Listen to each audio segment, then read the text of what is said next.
Hello दोस्तों, मैं संदीप लामरोड आपका स्वागत करता हूं मेरे यूट्यूब चैनल पर। कैसे हैं आप लोग? मैं राजस्थान के नागौर डिस्ट्रिक्ट से हूं और मेरा अभी रेलवे में लेवल 5 में 96 नंबर थे। आरआरबी अजमेर से फॉर्म फिल किया था, तो मेरे डीवी और मेडिकल का कॉल आया था।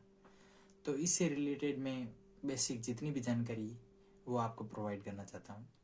कैसा रहा मेरा एक्सपीरियंस, मैंने डीवी में क्या एक्सपीरियंस रहा वो डिटेल में प्रॉपर वे में मेरे एक वीडियो में आप विजिट कर सकते हैं, उसमें बता दिया है। अब मैं चाहता हूँ आपको कि मेडिकल का मेरा एक्सपीरियंस कैसा रहा। तो डीवी मेरा अजमेर था, सुबह की पारी में 9 बजे बुलाया था, 3-4 घंटे लगे थे। उसके बाद वहाँ से एडमिट कार्ड जनरेट किया गया और मुझे जयपुर भेजा गया दूसरे दिन सुबह 9 बजे। ये सभी को बुलाया जाएगा सुबह 9 बजे, क्योंकि आपको प्रॉपर वे में खाली पेट जाना है।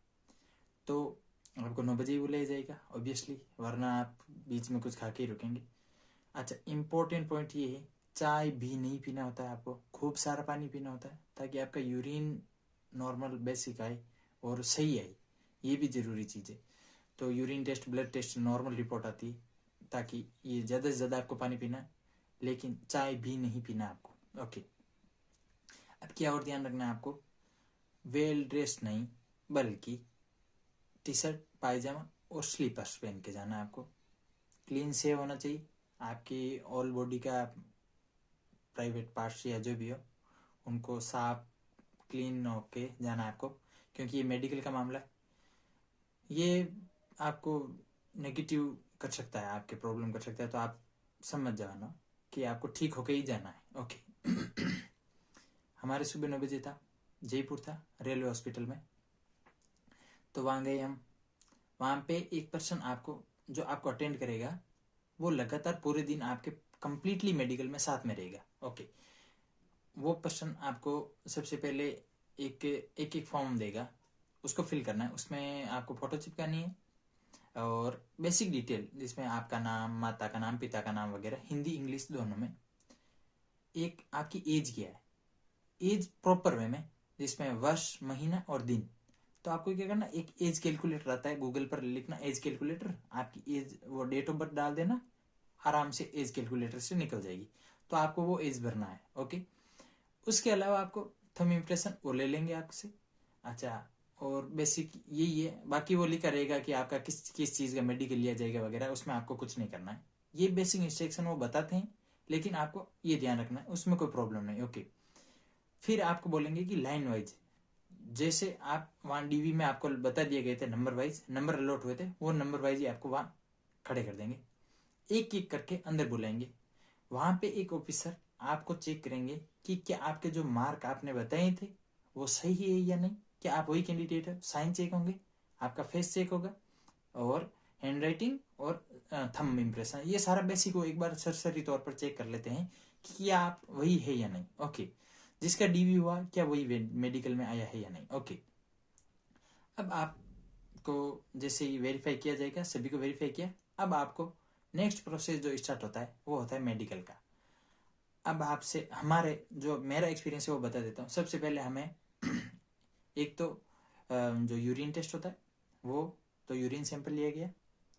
फिर उसके बाद में एक्सरे के लिए ध्यान रखना, वही लाइन मैनेज रखनी है हमें, पहले घुसने की जल्दबाजी नहीं। आप पहले फ्री होंगे, उनको आप अनॉय कर सकते हैं, आप गुस्से में ला सकते हैं, फालतू में अजीब अजीब से एक्शन करके, जैसे पहले मेरी बारी आ जाए, ठीक है, बाद में, इसका कोई मतलब नहीं। आपको प्रॉपर वे में लाइन में अपने आगे वाले का और अपने पीछे वाले का ध्यान रखें, चुपचाप शांति से खड़े हो जाएंगे। ठीक है, यूरिन सैंपल, एक्सरे, हमारा ब्लड नहीं लिया गया, ठीक है, आपका लिया भी जा सकता है, नहीं भी लिया जा सकता, कोई जरूरी नहीं है, लेकिन यूरिन सैंपल से भी बहुत कुछ चीजें चेक की जा सकती, इसीलिए वो यूरिन लिया था हमारे। ओके, उसके बाद सबसे इंपॉर्टेंट सेक्शन वो है आई साइट। तो आई साइट में हमें डार्क रूम में ले जाए गए, वहां पे प्रॉपर एक एक के बुलाए गए। सबसे पहले हमें नियर विजन से किया गया, छोटे छोटे अक्षरों में जो लिखा होता है, फिर बड़े बड़े ऐसे, तो नियर विजन में बेसिक जैसे हम बुक पढ़ते हैं वैसे लिखा होगा, एक लाइन एक के आगे रख दिया जाएगा, ऐसे पढ़ना, फिर इससे पढ़ना, दोनों से पढ़ना, बेसिक आपका। तो आपकी नज़र जो भी है 6x6 हो, 6x9 हो, वॉट एवर इट इज, वो आपको चेक कर लिया जाएगा। उसके बाद तुरंत बोलेंगे कि आप एक निश्चित डिस्टेंस पर, डिस्टेंट विजन चेक करने के लिए आप एक निश्चित डिस्टेंस पर बिठा दिया जाएगा चेयर पर, और आपको बोलेंगे वही सी वाला कट का निशान किस तरफ है, ऊपर है, नीचे है, दाएं दाएं है, बाएं है, किस तरफ है, वो धीरे धीरे बड़े से छोटे की तरफ खिसकते जाते हैं ताकि आपका विजन चेक किया जा सके कि कहाँ तक आ गए आप। सबसे नीचे वाला 6x6 होगा, 6x9 भी चलेगा आपका A2 मेडिकल के लिए, और अलग अलग स्टैंडर्ड के लिए अलग, वो आपको पता ही है। ओके, ये चेक किया जाएगा वहां पे, आराम से आपको पता चल जाएगा कि 6x6 है या नहीं, 6x9 है या नहीं, आपको बेसिक पता चल जाएगा। नहीं चले तो भी हमें कोई लोड नहीं है उससे। ओके, आपको बाहर आना, इंपॉर्टेंट बात। अगर आपके चश्मा नहीं है तो वो अलग बात, अगर आपके चश्मा है तो साथ में चश्मा लेके जाएं, पहली चीज। दूसरा, चश्मे की स्लिप बना के लेके जाएं डॉक्टर से कि क्या नंबर स्लिप है मेरे चश्मे के नंबर क्या है। चश्मे वाले भाई जरूर अपना स्लिप बनाकर लेकर जाएं, ये बात जरूर ध्यान रखें। आप वहां पे मैडम या सर जो भी डॉक्टर होंगे उनको बोलो कि ये मेरे चश्मे के नंबर की स्लिप है और ये मेरा चश्मा है और चश्मे के साथ में देखना चाहता हूँ। वो नॉर्मल भी देखेंगे पहले और फिर चश्मे के साथ। तो आपको चश्मे के नंबर की स्लिप लेके जाना है, ये जरूरी ध्यान रखना है, अनिवार्य, वरना आपको एक दिन जरूर भटकना पड़ेगा वापस, एक दिन बाद बुला लेंगे या जो भी। ओके, ये चेक किया हमारा, हम बाहर आए। उसके बाद हमें यही कि आपके क्या सर्जरी हुई है या नहीं, तो लेजर वाला चेक किया। उसके बाद कलर विजन, जिसमें वो ब्रश से 8, 17 ऐसे लिखे होंगे, और वो रास्ता कह सकते हैं, सांप कह सकते हैं, जैसे भी वो अलग अलग बिंदुओं से बनता है। जो कलर विजन वाली बुक होती है, गूगल पर आप एक बार सर्च कर लें, ऐसा होता है, कोई घबराने वाली बात नहीं। आपको दिखता है तो दिखता है, नहीं दिखेगा तो नहीं दिखेगा। आप एक दिन में ऐसा कुछ कमाल नहीं कर सकते इसके लिए, ना ही काफी टाइम तक कर सकते हैं। कलर विजन अलग पॉइंट है। ओके, ये बेसिक आपको बता दिया जाएगा, आप बताना आराम से, रिलैक्स। उसके बाद एक आई में फ्लैश डालते हैं और आपको बोलते हैं इसकी तरफ देखो, फ्लैश डालते हैं और फिर ऐसे। तो अगर आपके वो सेंसिटिव है या फ्लैश के प्रति सेंसिटिव है, क्या आपको वो धुंधलापन हो जाता है या नहीं, वो चेक करने के लिए आपको फ्लैश डाला जाता है। कोई हार्ड स्टेप नहीं है, ठीक है, हो जाता है नॉर्मल, ऐसा कोई घबराने वाली बात नहीं है उसमें। उसके बाद सर्जरी हुई है नहीं, ये आपको बता दिया मैंने, ये सब चीजें। और क्या चश्मा अगर आपके लगने लायक, आपके पास चश्मा नहीं है तो वो नंबर लिख के दे देंगे कि ये नंबर का आप चश्मा बना के ले आए, उसके बाद वापस चेक करते हैं। तो इतना हार्ड एंड फास्ट नहीं है मामला, नॉर्मल है, लेकिन पूरा आंखें आपकी प्रॉपर चेक की जाएगी, ये गारंटीड है। आंखें आपकी कोई सा भी जोन हो, आंखें आपकी प्रॉपर वे में चेक की जाएगी, ये फाइनल है। ओके, जितने भी आंखों का सेक्शन पूरा हो गया, उसमें प्रॉब्लम आती है तो उसको वापस बता दिया जाता है कि ये करें, वो करें, ये करें। जो भी आपको डॉक्टर के पास जाएं, ये चश्मा लेके आए, वो जाएं, दूसरे डॉक्टर के पास भी भेजा जाता है। कभी कभी कमेटी के लिए भेज दिया जाता है आपको कि 3 दिन बाद में आपको 3 डॉक्टर की कमेटी होगी, वो होगा, वॉट एवर इट इज, आपको प्रॉपर वे में बता दिया जाएगा। उसके बाद फिजिक चेक किया जाता है आपको कि आप बिना कपड़ों के एक बार रूम में चेक किया जाता है। उसमें क्या ध्यान रखना है ये बता देता हूँ आपको। कभी कभी हम अपनी नेचुरल हैबिट की वजह से, वो बोलते हैं पाक मार के बैठे, लाइक फोल्ड करके पैर बैठ जाइए आप आराम से। ओके, बैठ गए, अब खड़े हो। तो खड़े होते वक्त जरूर नहीं घुटनों के हाथ लगाए हम, नहीं, एकदम स्ट्रेट जवान की तरह। क्या आप यंग नहीं तो आप बिंदास आराम से तुरंत खड़े हो जाइए। ये घुटनों के हाथ लगाना, ये डॉक्टर यही चीज नोट करते हैं। अगर आपको उठने में परेशानी होती है तो ये पाइल्स की संभावनाएं दर्शाती है, इसीलिए बिना फालतू के अपने घुटनों को टच नहीं करें, एक एनर्जी के साथ खड़े हैं, वापस आराम से जैसे वो सुने, प्रॉपर वे में सुने। ईयर टेस्ट भी होता है, इसलिए आप प्रॉपर वे में सुने, बेवकूफों की तरह कुछ भी बोल रहे हैं बोल रहे हैं हर बात में, हाँ ना, क्या बोले सर, क्या बोले सर, नहीं, थोड़ा शांत चित, एकदम प्रेशर होता है बट शांति भी तो रह सकते हैं। शांति से सुने क्या बोला जा रहा है, वापस उसको रिपीट करें ठीक से। ओके, पूछने में कोई बुराई नहीं, लेकिन आप लगातार बार बार पूछना अच्छा नहीं होता, ठीक है। ये फिजिक में क्या करना है आपको, एक एनर्जी दिखानी, ये एनर्जी आपको ऑल ओवर ऑल टाइम चलना चाहिए। आप चाहे आई साइड के लिए जाए तो भी आपके पैरों का मूवमेंट ऐसा नहीं कि एक लड़के की ये मिस्टेक हुई, उसने आई साइड चेक करवाने जाना था अंदर, बेवकूफों की तरह चल रहा है, मैडम ने मार्क कर दिया जो आई साइड चेक कि इसके साइड पैर में लचक है, आप चेक करें, उसको वापस मेडिकल के लिए बोला गया।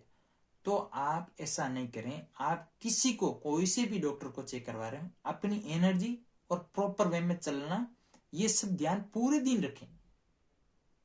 चाहे कोई सा भी चेकअप हो, आप अपनी पूरी बॉडी को एक व्यवस्थित और एनर्जी में रखें, ये अच्छी बात है, वरना आप फालतू में परेशानी पड़ेंगे, वापस बोलेंगे, कमेटी गठित करेंगे, या ऐसी बहुत सारे स्टेप है जो आपको लगातार परेशान करेंगे।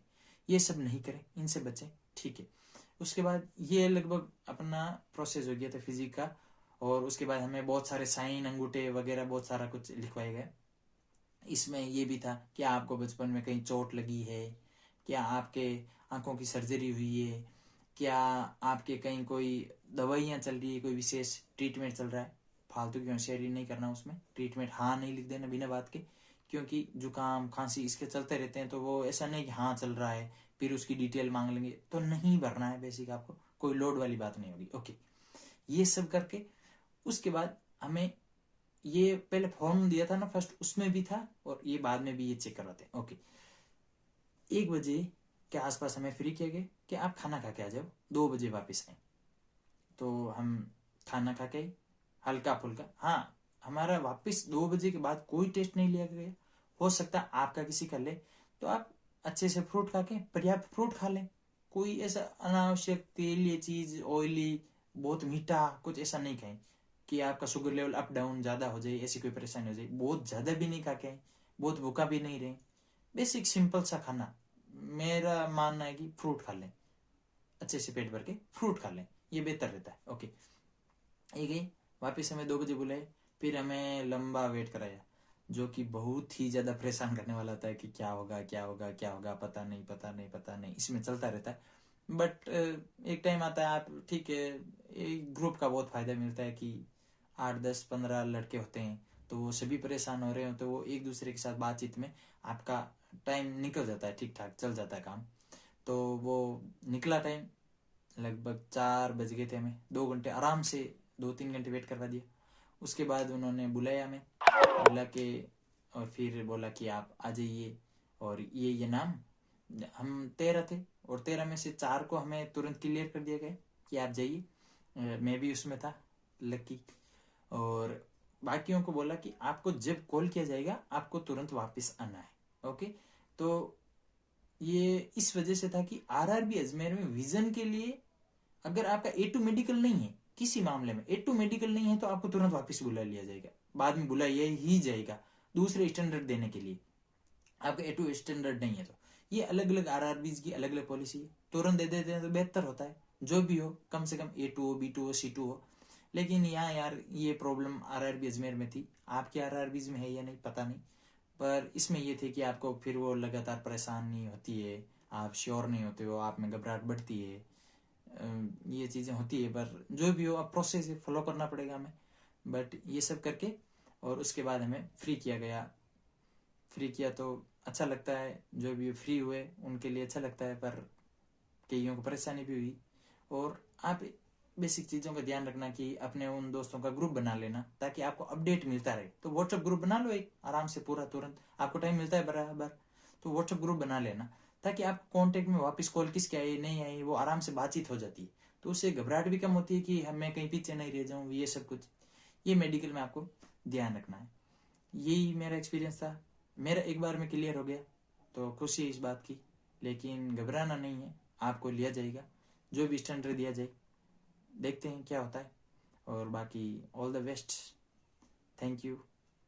चैनल को सब्सक्राइब और लाइक ज़रूर करें। Thank you, bye.